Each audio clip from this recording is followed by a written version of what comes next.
Hey, welcome to HOWZA channel. In today's video, we will show you how to change date in Windows 11. Click on Windows icon on the taskbar. The menu will pop up. Click on Settings. Select Time and Language from the left side list. Go to Date and Time.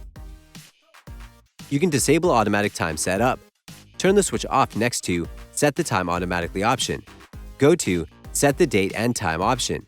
Click on Change. A new pop-up window will appear. Change the date. Select the month, day, and year from the dropout list. Change the time. Set hours, minutes, and time format, AM or PM. Click on Change.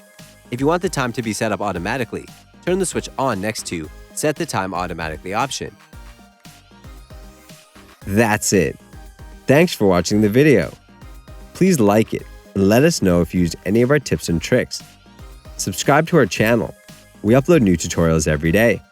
See ya!